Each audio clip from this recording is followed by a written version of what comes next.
Mike, how you feeling today? Happy Super Bowl.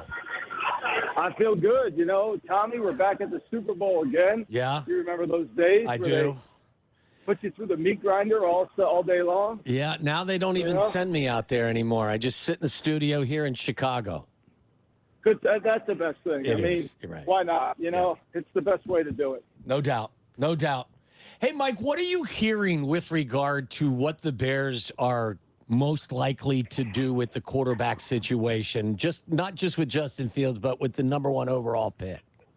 I think for them to say who they're interested in or who they like would be a little early. You know, you've had no face-to-face interviews with any players or that. But I get the sense, if you talk to people at the Senior Bowl, that they are probably going to see if they can make a move and trade a quarterback, trade Fields, and pick the quarterback. And I think that's the prudent play. I mean, they have to be able to throw the ball better. There's no question. I mean, everybody talked about DJ Moore. You know, Justin Fields averaged 7 yards, 7.1 last year without Moore. This year he averages 6.9. So I think there's a lot of people feel like they're going to take the quarterback. We talked to you mid-season, and you've made no bones about the way you feel about Justin. Did you see any improvement towards the back end of the season? I think Justin's a fabulous athlete, right? I do. I don't mean to be, downplaying him, but in terms of quarterback that can make the throws under pressure that you need to make, I thought he protected the ball better the second half. But for me, look, one of the few teams Detroit held under 200 yards passing was the Bears. And I think, to me, if you're going to win and win a title, you have to get a quarterback who can throw the ball under pressure in the fourth quarter. And I just don't think Justin's that guy. Mike, if they are to move on from him, what do you anticipate the market for Justin to be out there? Well, here's where it gets interesting, right? Here's where it gets really interesting, is Luke Getsy just takes a job at the Raiders. They need a quarterback, okay? They need a quarterback badly. If the Raiders aren't interested in Justin Fields, the rest of the NFL will pay attention. They will know that. And that'll lower the value because he'll know something that someone else doesn't know. And I think that becomes a problem if you're a Bears fan. And I think if you're Ryan Poles, you will try to make it so that the Bears are involved with the Raiders because that sells the idea. But I'm not sure that's going to be the case. I really aren't. I think it's going to be some team that if they do their homework and they talk to people who have been at the Bears or have been around it, they're going to find out what the story is. If the Raiders aren't interested in trading for Justin Fields, the rest of the NFL, which is a copycat league, will pay attention. Well, Mike, what about the Steelers? Arthur Smith is running the offense at least now. He had a really good game against Atlanta. He likes a dual threat quarterback. Do you see a fit there? Look, I think the other question is you're passing Fields onto a team with no other year, right? So is he going to be worthy to pick up the fifth year? So it's easy to say, let's trade him to Pittsburgh. But do you really think Pittsburgh's going to take a player that has 1 year left on a contract that you're not sure you're going to extend? The question really is about, are we going to bring Fields back? The question is, do we want to pay Fields what it's going to take to pay him to be our starting quarterback, or would we be better off trying to find somebody who we thought could be a guy that was that had the ability to get on a rookie contract? To me, that's the case. How about the timing? If the Bears, again, if Ryan Poles is inspired to move on from Justin, do you make that trade if you're Poles sooner rather than later, Mike, before free agency maybe closes the door on some spots? Well, I think if you're Poles, you got to find somebody who can handle it, right? Who's willing to take them on. I think this is a complicated deal because, you're just not evaluating the player. You're evaluating, do you want to pay the contract? And that's when it gets really hard, and that's when it becomes a real issue. And I think you've got to really do a good job of understanding that because this is a salary cap era. And we know this. Teams that have the rookie quarterback under contract are able to build their team through that contract, and then they pay the player. Whereas if you pay the quarterback, you could end up like Minnesota, where you're always kind of behind because the quarterback's eating so much of your cap. So that's the issue.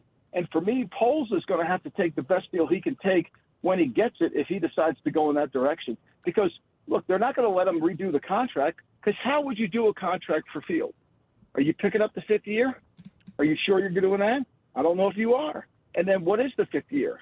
I think that ultimately comes down to, do you want to pay $40 million a year? Do you want to pay $50 million a year? I think there's too many unknowns. Do you think there is any chance of a scenario where they keep Justin Fields and do they also use the first overall pick on a quarterback? I mean, you could see that, right? Because if they don't get the value for him and they bring it in, I mean, we saw this happen before. Drew Brees, right? Drew Brees, they drafted Phillip Rivers. They didn't think Brees could do it. Now, they lost Brees in free agency, but they only lost Brees in free agency because he had the bad shoulder and everybody flunked him on the physical. Nick Saban would have never gone to Alabama had Drew Brees been able to pass his physical. So I think you could see that. You got to be very careful how you do that. I think if you're Matt Eberflus and you want to start with your program with your rookie quarterback, I think it would be ideal to not have the Fields there. But again, this comes down to where Poles and Eberflus see their job security. Talking to Mike Lombardi, it's Waddle and Sylvia on ESPN 1000. What do you hear about Caleb Williams, and when you hear talk about a power play that he could maybe pull on the Bears and demand to go to Washington, what is your reaction? We got to stop talking like it's the NBA. Please, can we stop this? Like, the NFL is not the NBA. Okay, that's just not the case, right? The NFL is not. The players don't dictate what they do, and especially in the draft. Once he declares he's coming out. Now, let's go back to it. I wrote about this in Football Done Right. John Elway, he had baseball. That was the only thing he had. He had the Yankees interested in him. And Al Davis was orchestrating this behind the scenes because he was trying to trade for Elway, right? And so he was trying to convince George Steinbrenner to draft him and then basically play hardball with the Baltimore Colts, that he would go back to baseball. And then Al got left at the altar because Denver came in and swooped him up. But there was a lot of things happening then. That's not happening now. So I think it's really hard. And look, I'm not going to take anything that Caleb Williams is reported to have said in the media unless he says it to your face. I think it's unfair to the kid. How do you feel about him as an NFL prospect, Mike? Without studying him completely, I've been TV scouting him, but I'm going to once the Super Bowl's over, I'm going to get deeper into it. I think he's a fabulous player. Now, you can't fault him for their inability to have any defense at USC. That's more Lincoln Riley's problem than anybody. And this year's team wasn't nearly as good as it needed to be. But I do think the kid's got unique ability. Plus, here's what you want. You want the player to make a second play, right? We all want that. When the play breaks down for Mahomes, he makes a better play, right? He turns a bad play into a good play. You need to do that. Fields does that to a degree, but does it most of the time with his legs, right? And so you need somebody to be able to do that, and I think Caleb can do that. He has a better pocket presence than Fields has. You can just see that from TV Scout. A coaching question for you. Do you believe that the Bears made a mistake sticking with Matt Eberflus and possibly not even going to make a phone call to Jim Harbaugh? Well, I have great respect for what Matt did this year under the situation that he was under. Losing his defensive coordinator, the running back coach, all the uncertainty at quarterback. I mean, do you remember going back to the Washington game, people thought he might get fired first. I know that Peter King and his Monday morning quarterback thought he would get fired. And he won that game, and he kind of got the team going. I think he did a wonderful job. I really do. But I think you owed it to the franchise to see if you could get a better coach. This is not a knock on Eberflus. But if you're truly committed to where do you think this is going to go, I think you should have called Harbaugh. You should see where Vrabel is. You should see what Belichick wants to do and test the waters. Now, I know that's hard when you have a sitting coach, but we all know in the NFL you can do a lot of things without anybody knowing it. Yeah. I want to give you a chance in a minute to talk about the book, but I know you're a man of strong opinions. So I want to play you something one of our other hosts said about you, because I think you would want to face that head on. Now, knowing that, Mike, He does not represent what we think of you. Okay, so I'm Oh, going. hey. Let me say this before you play that clip. Yeah, okay. I've been in the room with Al Davis. Okay. I've been called an idiot by Al Davis. Okay. I don't know what you have in store for me, but trust me. Okay. I have no problem. You've faced handling it worse. because whoever he says, I can deal with. Okay, so go ahead. So this is David Kaplan, who's done a radio show in this town for many, many years. He does our morning show with Jonathan Hood, Cap and Hoodie, and he was very pissed at you about your take on Montez Sweat earlier this year. Sure. And you were vocal about that. You thought the Bears made a mistake. And this is him talking about you several weeks ago, and he wanted to get you on, and I don't think he was able to get you on. So this is what he said. And then I want your reaction and then your take on if the Bears made the right move. So take a listen to this. They had already discussed the parameters of a contract before he made the trade. He knew the price going in. He was comfortable with said price, so he traded for him. It took them exactly 6 days to get his contract done, period.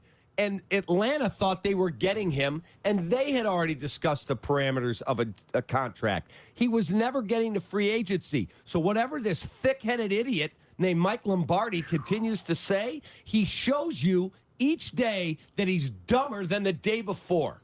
That's not nice. That's not nice. Doesn't represent us. Well, let me say Yeah. this. If David would like to talk about football, about anything that's related to football, I'd be more than happy to talk to him because I think, having worked for Walsh, Belichick, and Al Davis, that my football knowledge is well far ahead of David. Now, what I said very clearly was I would have waited to free agency because Atlanta, okay, he claims Atlanta was going to trade away a second-round pick.